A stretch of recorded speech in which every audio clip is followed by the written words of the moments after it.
also has a lot to do with James seeing in Dave the raw potential for the character, and then working hard with him and Kevin, I'm sure, through the process to make him what he became on screen as the character of Drax. Similar with Chris in a way, Chris kind of stepped into the role of leading man with you by his side. Chris will be the first to talk about, like, one time I said, what I'd love to do, Chris? I'd love to take, the whole movie and just cut together the worst shot in the worst way possible. Or take one scene in a movie and just cut together all the worst shots to show people what an editor does. And Chris looked at me as if he was a deer about to get hit by a car and said, please don't do that.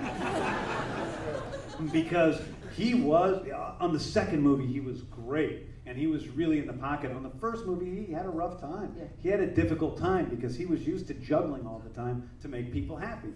And to be able to sort of carve away a lot of that, there's this thing in Chris Pratt where he is so incredibly charismatic and so in his vulnerability. There's a childlike quality to him that makes you love him, both as a person and on screen. That's a very real thing. It's a movie star thing that I think there's only maybe 3 or 4 people in the world that have it at any one time, and he has that. And but to get him to trust that part of himself and just be, and not have to say something stupid or fall over or trip to make you like him was a very difficult thing to get to. That he's since gotten very good at since that time. Yeah, I think so. I think it's again, in hindsight, it's easy to say he's the guy, but I think he's the guy because James believed in him and really, took him by the hand and helped him create that performance and create that character. And similarly with Dave, he hadn't acted a lot. He had done very little, but he had this incredible intensity and a real heart. And that was the quality, I think, James, for me, that I was most looking for, is someone who would maybe combine this huge physical size with this very sensitive heart and very damaged soul. And so he had that, and then it was a matter of finding the chemistry with Chris, and I think because you really believed in him and fought for him, he got that part, and then together they created that character. Oh yeah, we did though. We did. One of the things was I really did fight. I fought for both of them, but Chris was an easier battle. Dave was a harder battle, and I think I might have talked about this a few weeks ago. We had a bias against wrestlers. There had been so many wrestlers that had come to us and had come through Sarah on Thor for the first Thor film. Every wrestler who could grow their hair long was like, I'm the guy. And we were like, no, we'd rather make an actor big than a wrestler. So here comes this wrestler, and we're like, I don't know, James, I'm not sure. And also Dave is, he's a very nervous guy. Like, you don't think it, but he's a very nervous person. So. I couldn't shoot him below the shoulders because his hands were shaking so much holding the paper in his first audition. I could see in him like who he was, and also like just straight up, he made me laugh so hard when he was saying Drax's lines. He's still to this day. We've almost gotten sick over it because I ruined so many takes laughing at him. And everybody thinks I love Dave and no one else on set. But he makes me laugh so hard because he's so good at this character. And his voice is something that actors train for years to have, that tenor to their voice. That's very unusual. So he was great from the beginning, but I could see that it would take a little work to get there, but his presence was there. But we did a screening, or we did his screen test, and he was not in his best. And I said, we're going to do the quills later on. Will you stick around and just stay in your makeup because we have it painted like gray? And he said, sure.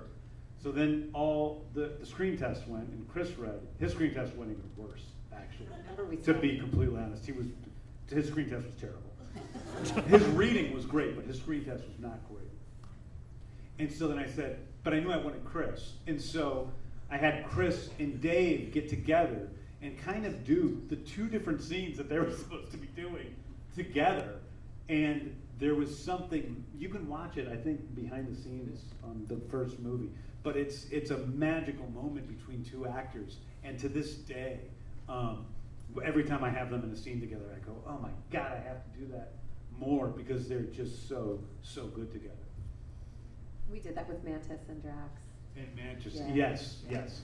Well, that was because we had Mantis come in later, Yeah. and which, on the total opposite end of the spectrum, was the best, reading I've ever seen in my entire life. The best, she was amazing, and is my other, one of my, they're all my favorites, but let me just say this, Pom's the best, because she just really is perfect as that character, and she just doesn't take, she's just perfect. She's great. Well, what's great about Bautista, a testament to Sarah and to James, is he was nervous.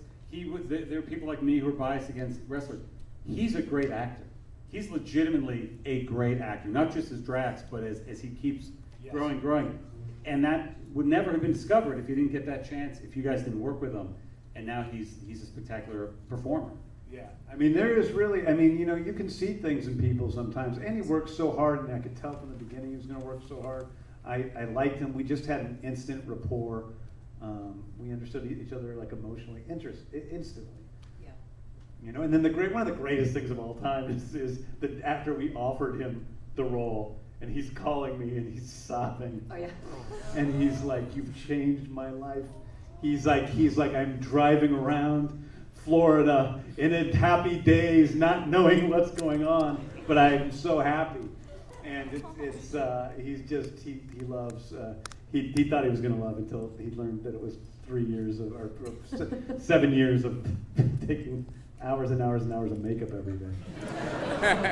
With his arms out, right? He has to hold his arms out like Yeah, that. but we got it down. This is no lie. The first movie took about 5 hours to get the makeup on. The second movie takes him an hour and a half to get the makeup on. Wow. And that's less than it takes Chris Pratt to get ready. That's no joke.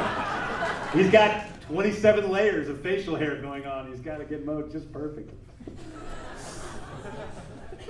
Well, I feel like I read some interview with Chris after this movie came out. He was saying that there were so many different versions of the movie and so many different versions of each scene. And he really wasn't sure what it was gonna end up being. Is that true, or is that? Well, I think again that goes back to that San Diego Comic-Con thing. I think that we got into kind of Chris, Zoe, Dave, and I all got into sort of a fight like about a week into shooting. Do you know this? Like, no. I was telling somebody to do something a certain way, and they weren't listening and not that understanding. So we were kind of, everybody had this different idea about how the scene was supposed to go. It was the scene where they're talking about the orb, where they're on the Milano, and like Dave does this thing he does, which is he just gets quiet, and then Chris kind of gets pouty. But Zoe doesn't do that. Zoe does what I do, which is we just yell at each other. So those two kind of get scared off, and they go away, and then Zoe and I go away, and we're sort of yelling at each other, and then we end up hugging and going back and doing the scene the way I wanted to do it, which was the whole point of everything. Talk about which scene it was a scene with the orb where he calls Gamora a princess, or where he says where she calls him a princess, and so anyway, at that point nobody had any idea what was going on. Then we cut together this footage for San Diego Comic-Con. We go and we screen it in San Diego. It was one of the happiest days of my life. People go crazy, like crazy.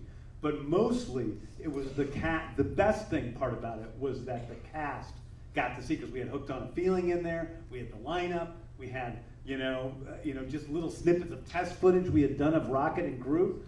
And the cast went, "Oh, I get it now. I get what the screenplay is. I understand what the movie is." And from that point on, everything was kind of, I don't want to say smooth, because things are never smooth, but it was a lot more simple path from there on out, where I had people's trust. Well, let's talk about the set pieces of the movie. I love the action and the set pieces in here. What's your approach to shooting action, James? Like, do you write it all on the page? Do you storyboard it out? Like, how do you? Every single thing is storyboarded in the movie. So every single thing, like completely 100% planned out. I'm actually going to try to change a little bit, but for my way of the 4 movies I've done, everything is just about trying to mold reality into the shape of my brain. And that has to do with everything, with the jokes, the laughs, the action. It really is trying to envision it all, and then we animate it all beforehand. So all the scenes are completely animated beforehand. It starts off with drawings of mine that are these little messy things. Then it goes into either professional storyboard artists, or animators. And then that's how we build the movie, basically, from that structure. But I never go onto set and don't know what I'm trying to achieve. And occasionally you find something new that you add, but for the most part, it's kind of what I envision, with some things cut out to make it move faster. Do you want to talk about the prison break scene? Because I love that concept. I don't think we've ever seen like a space prison before, and it's such a great sort of breakout scene. I mean, we've all seen so many prison breakouts, and this one's so fun and unique. Where did that idea come from, and like what? Well, there was a breakout. There was the kiln in the original script, and they broke out of prison, but they didn't. It wasn't like that. And I remember just, sometimes I don't completely like. One of my favorite books on writing is Stephen King's On Writing. And the way Stephen King writes is he puts his characters into a fix, and then they have to figure a way out. And I don't write like that 100%, because I believe that you have to have a strong ending that you're working towards. But in this situation, I was just kind of writing how do they get out of this prison, and that's when the whole thing with the robots came, and the thing flying, and the weird flying saucer on the watchtower and whatever. And I don't know, so I don't know where it came from. It was as magical for me as it was for audiences, because when it happened, when I was writing it, I remember going, oh, this is exciting. One of my other favorite scenes, and you mentioned it before, was the Gamora Peter scene, like out on the thing. And there's so many, watching again tonight, there's so many different emotions going on in that scene, where it starts like very serious and sort of dark, and then it goes very funny, and then it goes romantic. And I love that song in that moment. Like, it's just so kind of like beautiful and romantic. Talk a little bit about that scene and sort of melding all those different sort of elements and the whole Footloose thing. It was originally a way longer scene. I know that. It was a much longer scene, and it was really hard, because it was the scene that everybody would say in the screenings, this scene's really boring. And so it was really hard getting it to the place where it was, and it was not a great day for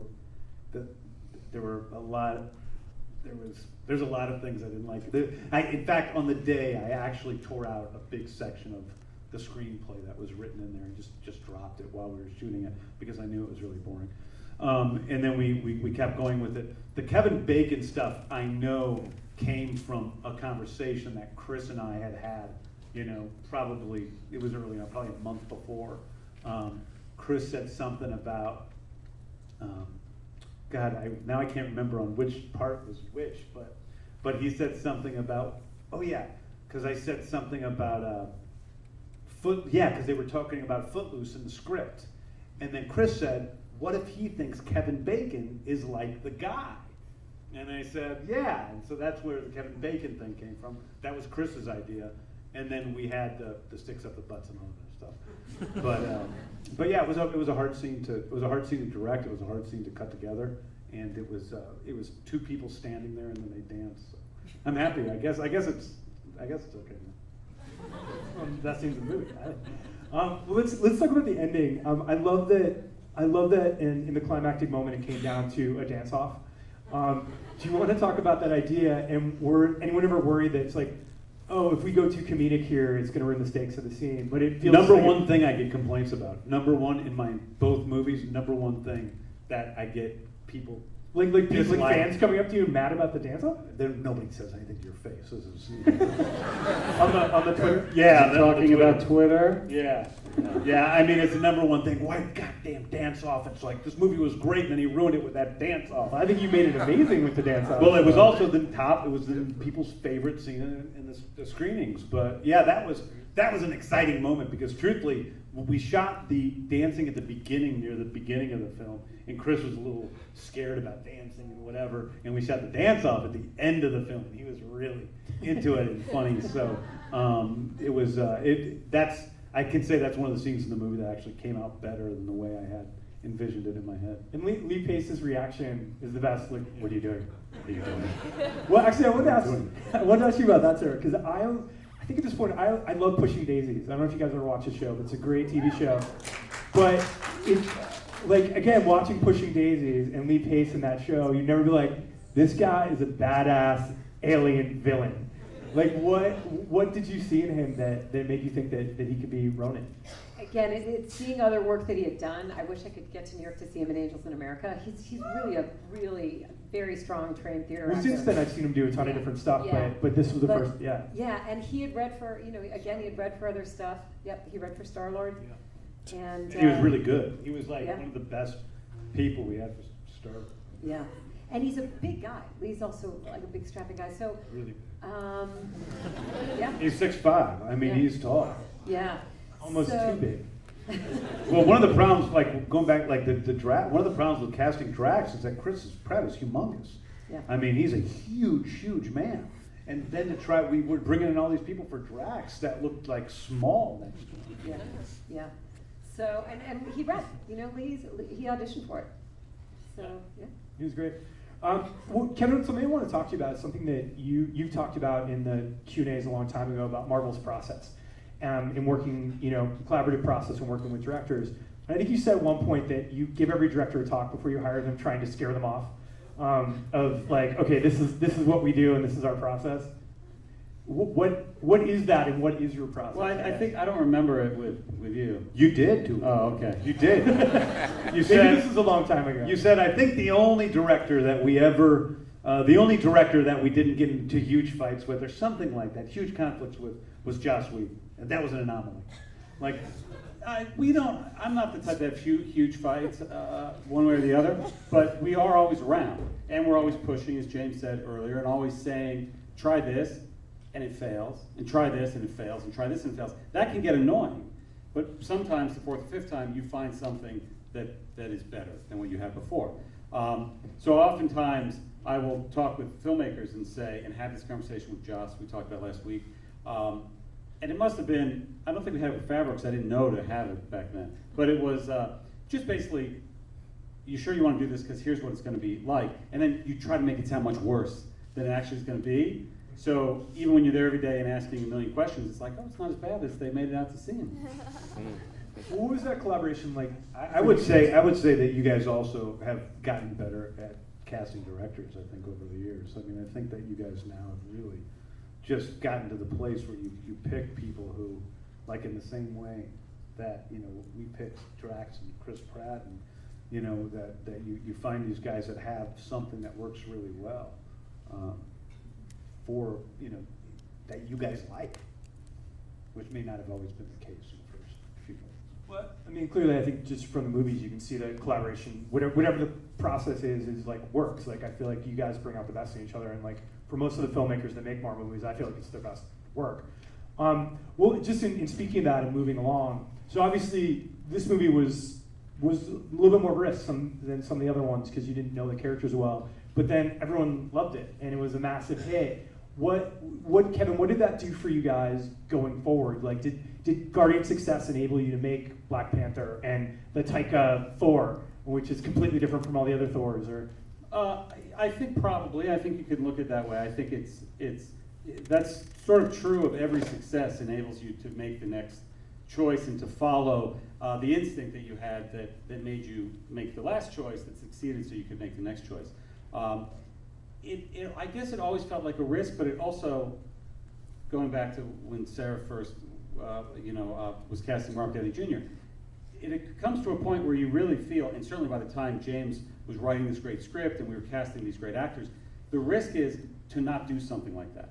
So the world perceives it as a risk because they don't know what's going on, they don't know what the end product is going to be, neither do we, but we know what we think it could be, and the risk becomes to not do that, to have just done sequel after sequel after sequel without doing and introducing new characters along the way. That always seemed to us, and when we were casting Robert, the biggest risk I thought was if we don't get him, if we weren't able to cast him, that would have been the biggest risk for Iron Man.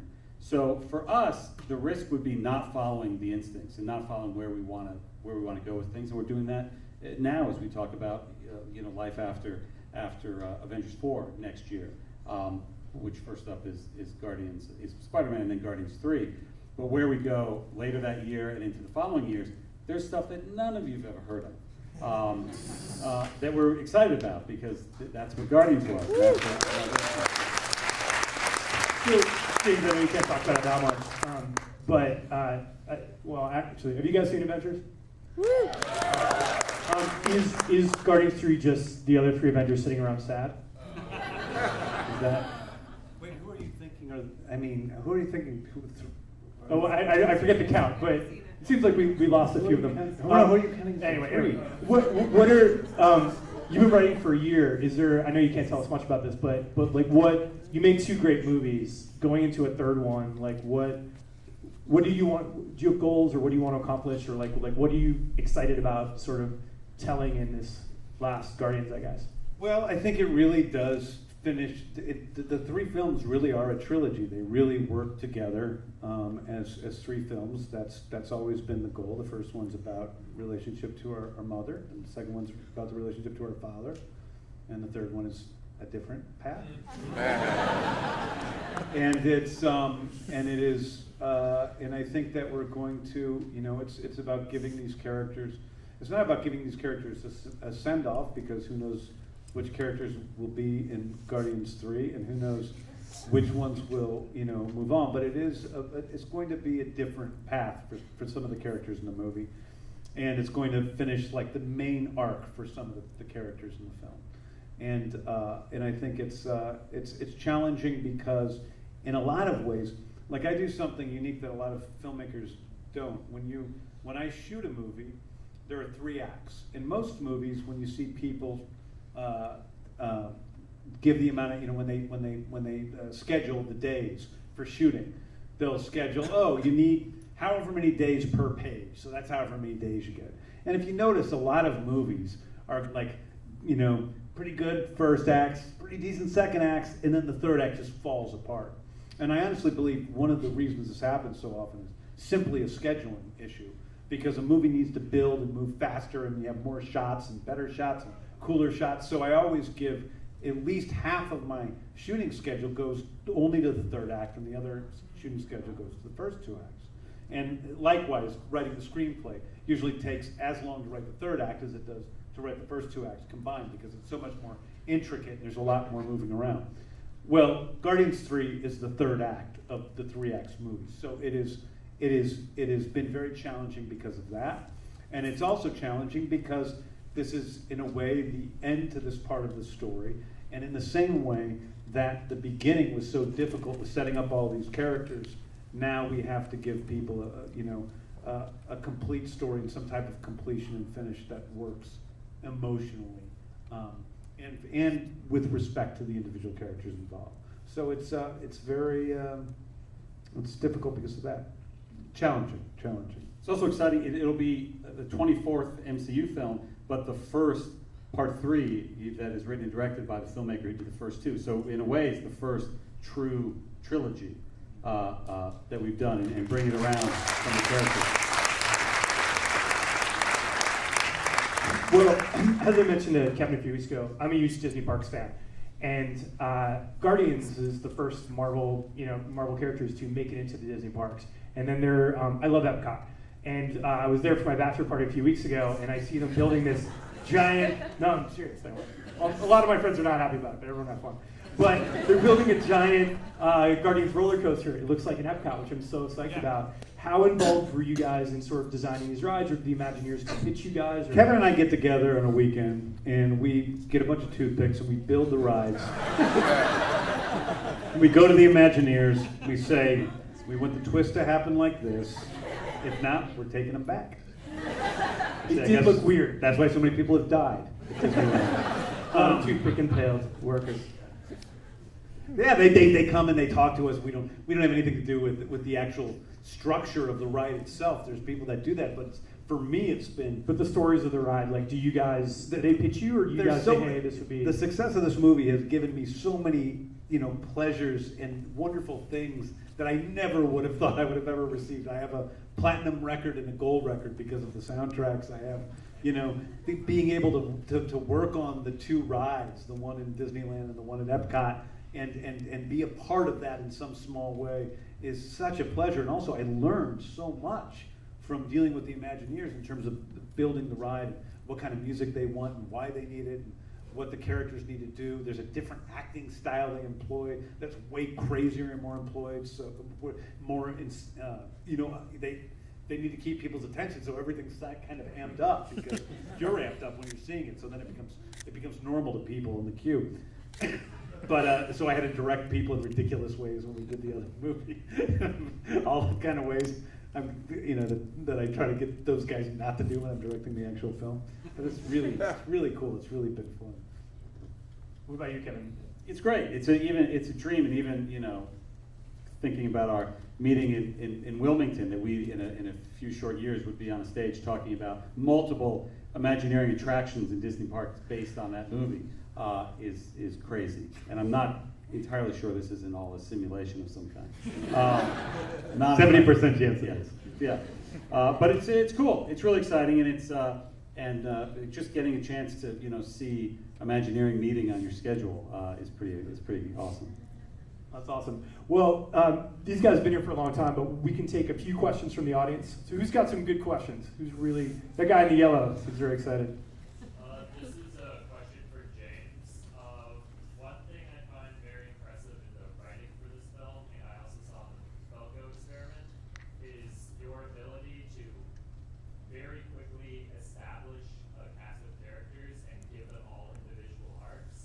And I just want to know, how do you do that without getting lost in just nonsense and it all becoming convoluted? Because that seems fairly challenging.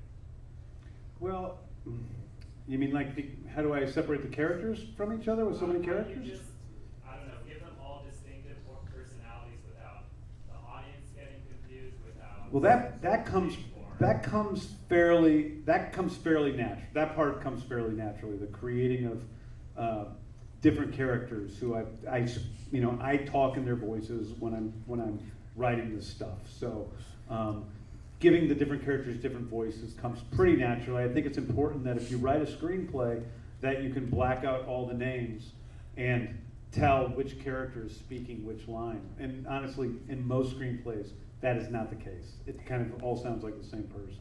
So you want to make it so that those characters sound different.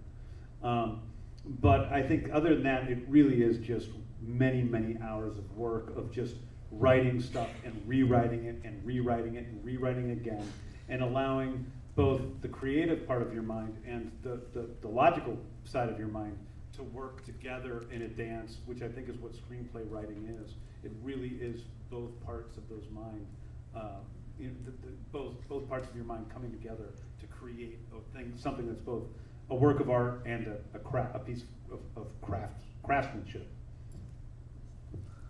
Yeah, right there.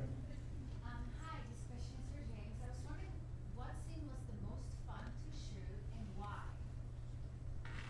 12.5%. Like that was my favorite scene in the movie. That was written because I gave the first draft to these guys of the screenplay, and we sat down and everybody was happy, so I felt really good. They liked the screenplay.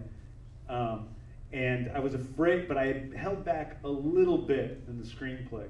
And I didn't want to make it too funny or too much of a comedy because I wanted to make a commercial film. And Joss Whedon was in the room, and he said, I like it, it's good, but I just want more James Gunn. I just want more James Gunn. And I said, all right, it's your funeral. So I went home and I wrote that 12.5% scene. It was like 4 pages of characters arguing about stupid stuff that didn't matter in the face of a planet being destroyed that had nothing to do with the plot whatsoever. And I think that it is really the primary Guardians, the sort of iconic Guardian scene, which is also so sweet. And there's also a bit of improv on my brother's son at the end, which is, there's only two things that made me laugh, I guess, when I was watching it from the back. And one of them is the jackasses standing in the circle, which is something that my brother Sean said on set, which is very funny. And the other was wait, I know you laughed at it too, John C. Reilly saying, it's murder, that's technically murder. That's the worst crime of all. That's murder, one of the worst crimes possibly happen. Yeah, right down there. Yeah. Well, so you've been asked about casting all the guys, and I just really wanted to know casting about about casting the ladies, Zoe and Karen. So if you could talk about that. Yeah, I mean, yeah.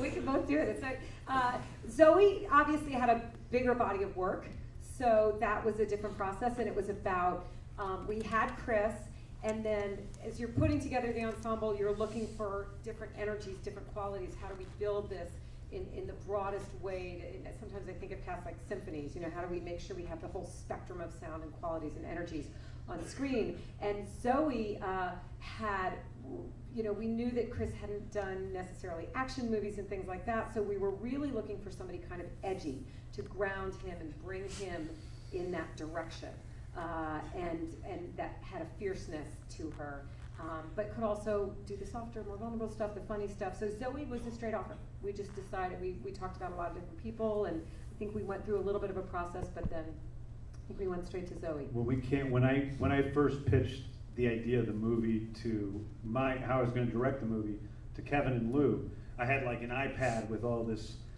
photos and things like that were reference photos of what I thought the look of the movie would be. But I also had casting ideas in there, and my number one casting idea was Zoe Saldana as Gamora. I had a lot of other casting ideas, none of whom were cast in the movie, but Zoe was my first choice for Gamora. So it was easier, and Karen was more of a process. Again, she auditioned, and it was, the conversation. James loved that she had this kind of cherubic face, but she was playing this incredibly damaged character. Also had come from the comedy world. People hadn't seen her do dramatic stuff, although she has it in her wheelhouse, and she can and did. So again, it was a process. Yeah, I mean, she's obviously gone on to a huge career since then. Not only has she just directed her first movie, which is really good, and she's just a complete joy to work with, but she was another great screen test. But also, we had a hard time because most people didn't want to shave their heads. Yes. We had a hard time finding women who would even audition for the role because nobody wanted to shave their heads, and it's a very difficult thing to get someone to do. But also getting them to shave their heads for a role that's not that big in this movie. And I took her in the room and I said, listen, she seems like she's a really bad guy, but basically the plan is that she would become a Guardian at some point. And I think people think that you're full of shit when you say that stuff. But I feel so excited now that she's such a huge part of the Avengers movie.